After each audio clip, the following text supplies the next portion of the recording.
अजित पवार यांचं पार्थिव काटेवाडी या ठिकाणी त्यांच्या निवासस्थानी आणण्यात आलेलं आहे।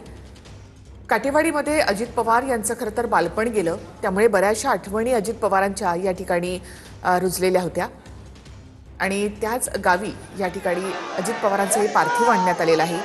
मूळ निवासस्थानी हे पार्थिव नेलं जाईल। हिंदू रीतिरिवाजाप्रमाणे या ठिकाणी काही विधी जे आहेत ते सुद्धा केले जातील। अंतिम दर्शनासाठी अजित पवारांचं पार्थिव या ठिकाणी ठेवलं जाणार आहे। काटेवाडीकरांना देखील काही वेळातच या ठिकाणी सोडलं जाईल। त्यांना त्यांच्या लाडक्या दादाचं दर्शन या ठिकाणी घेता येणार आहे। हिंदू धर्माप्रमाणे पार्थिव जे आहे ते आपल्या मूळ निवासस्थानी नेलं जातं। तिथे काही विधी जे आहेत ते सुद्धा केले जातात, कारण या मातीशी या वास्तूशी त्यांची नाळ जोडलेली असते। या काटेवाडीमध्ये अजित पवारांचं लहानपण गेलेलं आहे आणि त्यामुळे अनेक त्यांच्या आठवणी या काटेवाडीशी जोडल्या गेलेल्या होत्या। त्यांचं शालेय शिक्षण असो, महाविद्यालयीन शिक्षण असो, तर आणि राजकारणाची सगळी सुरुवात जी आहे ती सुद्धा याच मातीमधून झालेली होती आणि त्यामुळेच अजित पवारांचं पार्थिव हे बारामतीमध्ये त्यांच्या निवासस्थानी न नेता त्यांच्या काटेवाडी या निवासस्थानी आणण्यात आलेलं आहे। आपलं लहानपण ज्या ठिकाणी गेलेलं असतं त्या जागेशी, त्या सगळ्या वातावरणाशी, त्या वास्तूशी एक वेगळं नातं निर्माण झालेलं असतं। म्हणूनच काटेवाडीकरांसाठी हा असा निरोप देण्याची वेळ अजित पवारांना यावी हे आत्ता सुद्धा त्यांच्या पचनी पडत नाही। आत्ता आपण बाहेर जी गर्दी बघितली ही त्याचीच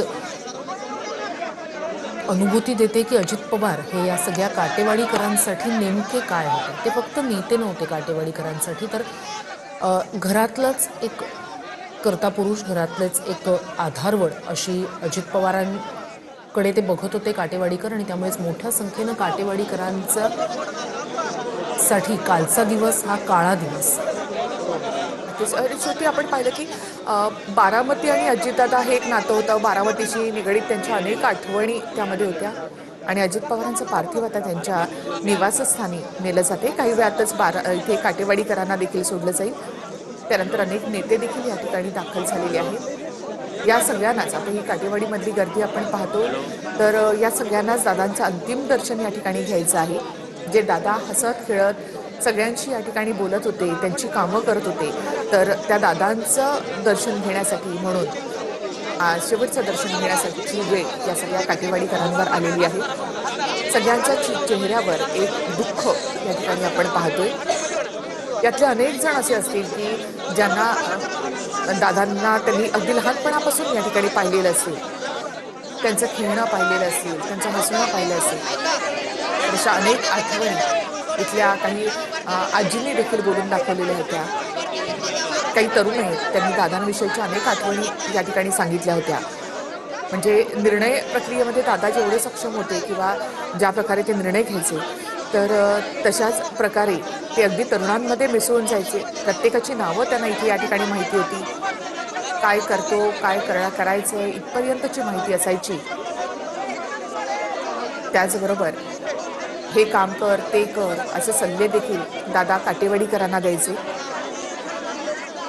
हीच ती आपुलकी आणि हाच तो जिव्हाळा होता जो अजित पवारांनी सगळ्या कार्यकर्त्यांसाठी जपला। त्यामुळेच म्हणूनच आज पोरकं झाल्याची भावना ही सगळेच कार्यकर्ते आणि पदाधिकाऱ्यांमध्ये निर्माण झाली, कारण अजित पवारांनी कधीच या सगळ्यांकडे कार्यकर्ते पदाधिकारी म्हणून बघितलं नाही। अगदी जीवाला जीव देणारा म्हणून या कार्यकर्त्यांकडे अजित पवार, तुमच्यासाठी माझ्या जीवात जीव असेपर्यंत मी तुम्हाला कधीही अंतर देणार नाही, हे अजित पवारांचं वाक्य होतं। आणि त्या अजित पवारांना हा असा निरोप द्यावा लागतोय हे या कार्यकर्त्यांसाठी अत्यंत धक्कादायक आणि मोठा आघात करणारं। म्हणूनच मोठी गर्दी बारामती असेल किंवा काटेवाडी असेल या ठिकाणी आपण झाल्याचं पाहतोय।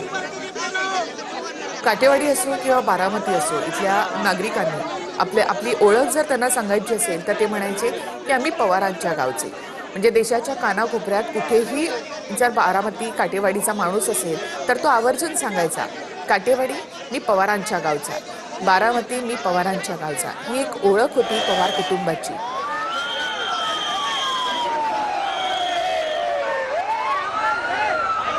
जो एक आदर मान संपूर्ण देशामध्ये पवार कुटुंबाला आहे तो याच जिव्हाळ्यामुळे आहे, त्यांनी जपलेल्या या सगळ्या माणसांमुळे आहे. अजितदादा नेहमी म्हणायचे की मी कामाचा माणूस आहे आणि ते त्यांनी आपल्या कामामधून सिद्ध देखील केलं.